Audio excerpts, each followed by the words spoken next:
Bienvenidos a Perspectivas Ambientales, un espacio para dialogar, conversar de acciones, visiones, políticas y propuestas que contribuyan a mejorar la conciencia ambiental. Tomando en cuenta el momento político del Ecuador de cara a las próximas elecciones, es crucial conocer las propuestas y visiones de los candidatos a las diferentes dignidades de elección popular. En esta ocasión tenemos a Verónica Sevilla. Ella es candidata a vicepresidenta por el movimiento Suma Listas 23. Verónica, que la conozco desde hace mucho tiempo, evidentemente tiene una gran trayectoria como mujer, como empresaria, ha estado ligada al sector turístico internacional durante más de 17 años, Verónica, y fue gerente de Quito Turismo del 2017 hasta el 2019. Me encanta comentar que ha sido mentora del programa Mujeres que Suman y es, entre otras cosas, coach de liderazgo y del liderazgo político. Verónica, me encanta toda tu trayectoria y evidentemente quisiera conocer por qué decidiste tomar este reto a la vicepresidencia. Buenos días, Vero. Gracias por este espacio, que además te felicito. Realmente para mí es un honor y un orgullo conversar contigo a través de esta iniciativa tuya, que le deseo los mayor de los éxitos. Bueno, yo me decidí a tomar este reto de la candidatura a la vicepresidencia justamente por dos factores claves, ¿no? El primero, que las mujeres tenemos que estar en esos espacios de decisión donde se toman las decisiones trascendentales del país, como tú, como muchas mujeres que podemos llegar a ser esa voz femenina dentro de esas decisiones trascendentales, las ambientales, las de turismo, las productivas, las educativas, las de salud, en las que nosotras tenemos mucho que decir. Y también porque creo que hoy es el momento de generar nuevas oportunidades y que las personas que tenemos trayectorias diferentes de profesionales nos involucremos en el manejo del país, en el manejo de la política, en las políticas públicas, porque desde allí es donde se hacen los grandes cambios. Entonces, esa fue también la motivación y, como te digo, pues trabajar en favor del país con conocimiento y con gente nueva que, como tú y yo, ya tenemos experiencia en el sector público y en el sector privado también. Felicitaciones, y seguro que es importantísimo comenzar a abrir caminos y que las mujeres y el rol de la mujer en la democracia es preponderante, y los futuros años será aún más. Pero entrando en materia ambiental, Vero, he leído el plan de gobierno del binomio Guillermo Celi y Verónica Sevilla, y habla de un gobierno responsable en lo económico, en lo político, en lo social, en lo ambiental. ¿Qué significa específicamente un gobierno responsable en lo ambiental? Pero fíjate que uno de los 6 ejes es el eje ambiental, ¿no? Es justamente el factor que no nos podemos olvidar, como muchos otros, pero el eje ambiental es importantísimo: el cuidado de las ciudades, el manejo del clima, el cambio climático, la deuda que tenemos en el cambio climático, la deuda que tenemos con la población ecuatoriana en temas de renovación de las energías, de las nuevas ciudades que tenemos que construir, de esa educación ambiental que tenemos y que requerimos, del manejo y cambio de la matriz productiva, del cambio de la matriz energética. Es decir, el futuro se construye hoy, y dentro del modelo de gobierno responsable, el eje ambiental es fundamental para que el Ecuador sea sostenible en el tiempo. Yo siempre digo, el futuro se construye hoy, y muchas veces los políticos y el manejo de un país es clientelar, es populista y piensa solo en el inmediato, en quedar bien con la gente. Pero quedar bien con la gente hoy puede ser el problema de mañana, que es lo que ha pasado muchas veces, y tú has luchado muchísimo porque esas políticas públicas sean ambientalmente amigables, y sobre todo el manejo climático no nos deje esa deuda. Ya tenemos una deuda que tenemos que pagar. Hoy la tenemos que empezar a cambiar, a pagar, y a que no se generen más problemas de medio ambiente de nuestra casa, porque finalmente, esto es igualito, yo digo, que cuando tú a tu casa le dejas dañarse, le dejas poluirse, finalmente nos vamos a enfermar incluso las personas que vivimos en ella. Entonces el manejo ambiental es transversal a los sectores productivos, a la salud, a la educación, a la seguridad y a toda la, en realidad a la vida de todos los ecuatorianos y ecuatorianas. Por eso es que es un eje fundamental de los 6 que tenemos en nuestro plan de gobierno. Ujú.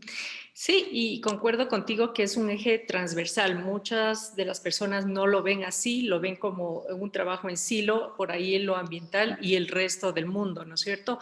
Y siendo que tu visión y trayectoria ha sido el tema de turismo, ¿cómo ves esa sinergia? Precisamente en la naturaleza, el Ecuador, que es un país megadiverso, con un potencial turístico enorme, obviamente actualmente con la pandemia ha decaído en un 78%, pero me gustaría ver y que nos cuentes cómo visualizas tú esa sinergia de la industria sin chimeneas que la llaman al turismo y la conservación de la biodiversidad y el turismo como un potencial. ¿Existe un potencial para este nicho importante en el Ecuador? Pero totalmente, totalmente. El turismo y el ambiente son ejes entrelazados, como decir el corazón y la respiración o viceversa, ¿no? No hay vida sin las dos cosas. El turismo, en muchos aspectos, puede y va a generar ese manejo sustentable de nuestros espacios naturales, de las zonas protegidas, de los parques nacionales, porque mira, incluso la política extractivista forestal puede ser cambiada por el turismo en los sitios donde tenemos tanta riqueza. El turismo puede reemplazar los ingresos en las comunidades, de esas comunidades que se dedican al extractivismo o a la caza, ¿no? Ya ha sucedido en el noroccidente de Quito, hay un ejemplo clarísimo de aquello. La población puede hacer turismo en estos sitios únicos. ¿Y por qué digo yo que es, yo, por darte un ejemplo muy concreto, ¿por qué digo que eso puede ser el Ecuador como una ventaja comparativa a la naturaleza y los grandes zonas protegidas que tenemos? Porque la tendencia post-COVID, que también hay que pensar en un mundo post-COVID, ahora no podemos seguir planeando como éramos antes, hay que planear cómo vamos a hacer en el mundo ahora. El mundo post-COVID, hoy el turismo está muy afectado, pero la resiliencia y la explosión de los viajes se va a dar después de la vacunación, cuando ya haya la bioseguridad para viajar. O sea, estamos hablando del año 2022. Y el Ecuador tiene las ventajas comparativas de naturaleza, que es lo que la gente está buscando. La gente quiere sitios de naturaleza no aglomerados para viajar en familia y tener esa seguridad. Hoy, si tú ves en nuestros parques nacionales, solo en el Antizana, antes de la pandemia yo iba de trekking y resulta que habían 2, 3, 4, 5 autos.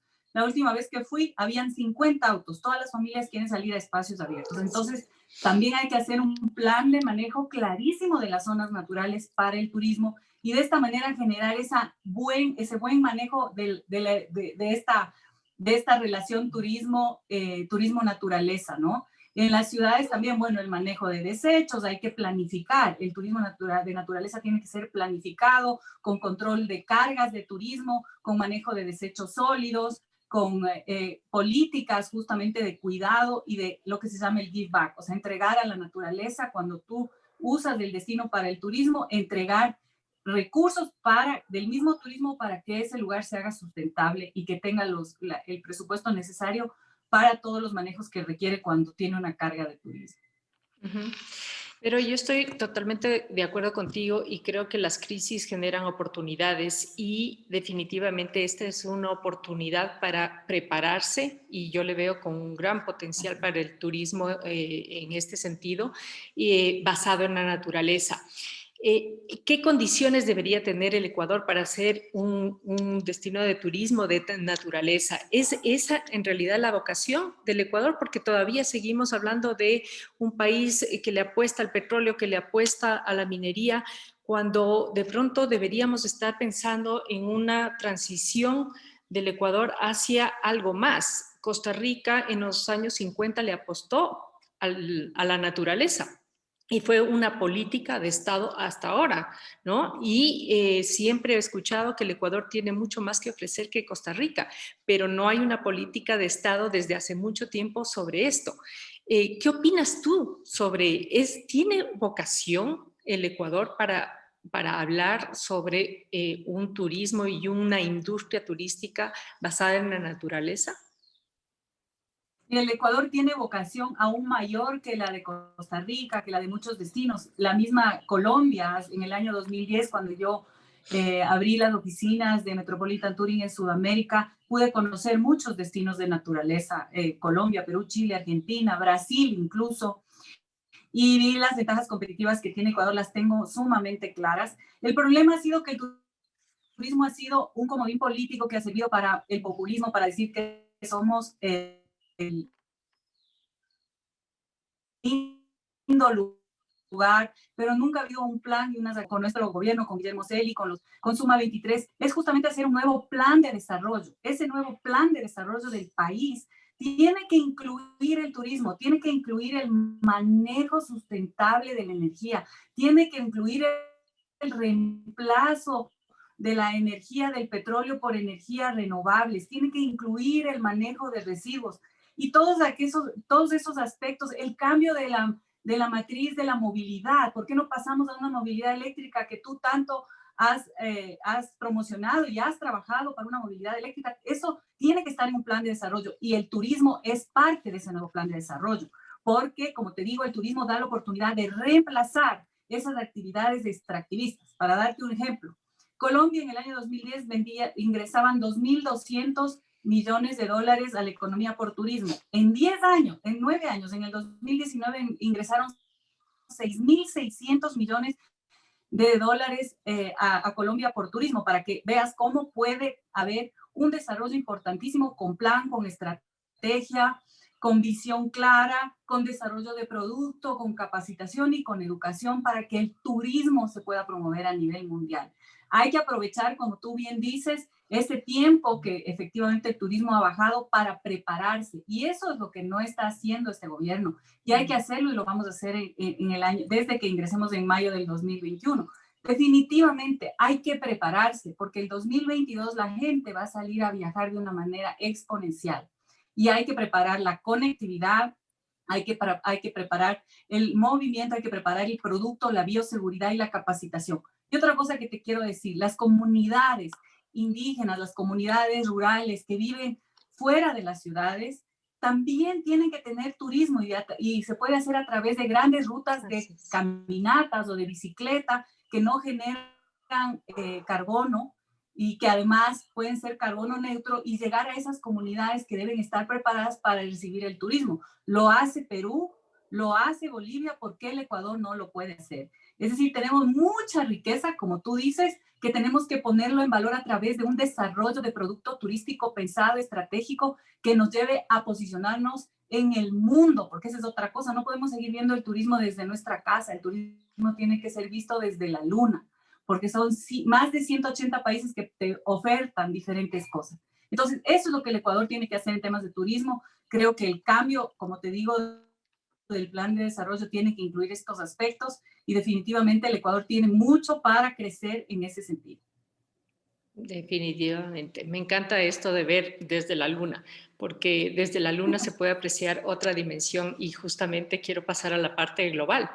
Ahora, la próxima semana en Davos es uno de los temas que se va a trabajar y se va a hablar es sobre la sexta extinción masiva y los compromisos que deben tener los países. Más de 50 países se han comprometido a dedicar el 30% de océanos, mares y tierra por ley a ser protegidos. Nosotros tenemos el 20% del territorio nacional, pero tenemos todavía una deuda quizá con Galápagos, que se está proponiendo una ampliación de la reserva marina. Definitivamente se ha probado, ¿no? Que estas reservas marinas aumentan la población de peces en 600%, regulan el clima, la temperatura, la seguridad alimentaria. Estamos hablando de que la naturaleza pueda crear mucho empleo. ¿Qué haría el gobierno de Guillermo Celi y Verónica Sevilla para parar la pérdida de la naturaleza, que es uno de los graves temas que se van a tratar justamente la próxima semana en Davos? Bueno, yo creo que hay muchos aspectos que tenemos que trabajar, pero primero creo que hacer que esos sectores protegidos sean productivos, como te digo, a través del turismo, ¿no? O sea, creo que mucha gente tiene miedo de que su área natural sea protegida porque cree que va a dejar de recibir ingresos y es todo lo contrario. Creo que también hay que generar una responsabilidad y una educación en la población, proteger nuestro mar territorial, proteger esos recursos que están ahí, porque tú bien dices, eso genera alimento y protección para los ecuatorianos. El hecho, pues, de que haya venido, vengan las flotas aquí a ponerse en el filito de la frontera de la zona protegida, es definitivamente algo que tenemos que manejar a nivel mundial, en esos foros y también cambiar esos acuerdos. ¿Para qué? Para que podamos realmente ser dueños de nuestros recursos. También creo que es importante el tema de los residuos. Miren, en el Ecuador hay muy poco reciclaje. No podemos seguir teniendo ese poco reciclaje que tenemos. Generamos cantidades ingentes de basura.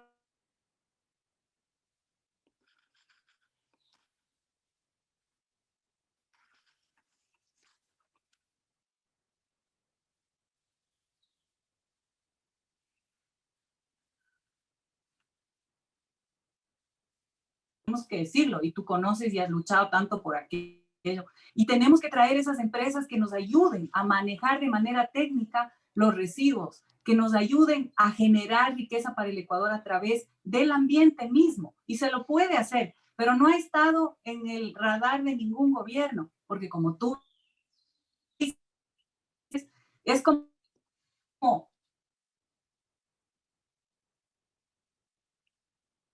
a ver, este tema ambiental es como ahí y nunca se termina de hacer acciones concretas.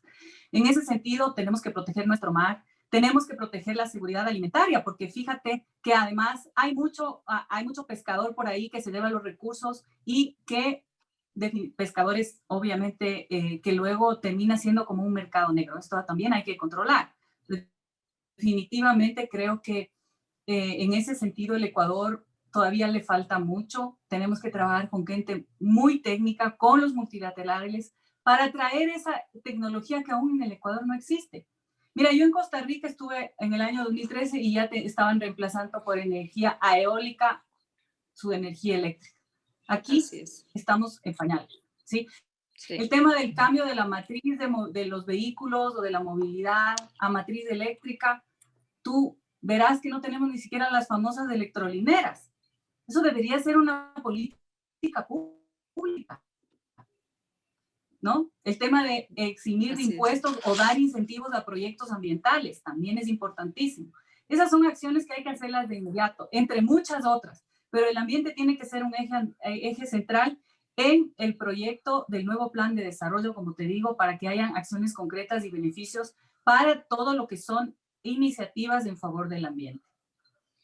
Sí, y definitivamente creo que el contexto de la emergencia climática que el planeta está viviendo nos llama la atención y creo que eso tiene que ser una atención a todo nivel, no solamente a los ciudadanos, sino a los tomadores de decisión, a que el tema ambiental esté plasmado en las decisiones en el Ministerio de Finanzas con presupuesto, en las decisiones del Ministerio de Transporte, en el Ministerio de Turismo. Entonces, no se ve como el Ministerio del Ambiente como aquel ministerio que es la pedita en el zapato, que es quien te dice, no traiga esto, no en esto, la licencia ambiental, a este, la otro. No, hay que hacer bien las cosas de forma transversal. Y eso obedece a una visión holística de entender el mundo y de entender la política pública, de a dónde quiere llevarse, pues, a dónde se quiere dirigir un país, ¿no?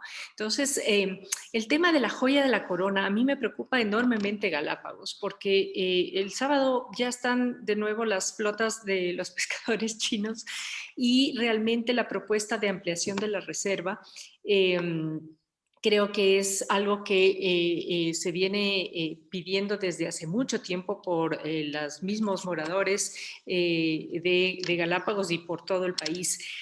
¿Cuál sería o qué debería hacer el futuro gobierno en este sentido? ¿Cómo conservamos la joya de la corona y no matamos la gallina de los huevos de oro del Ecuador?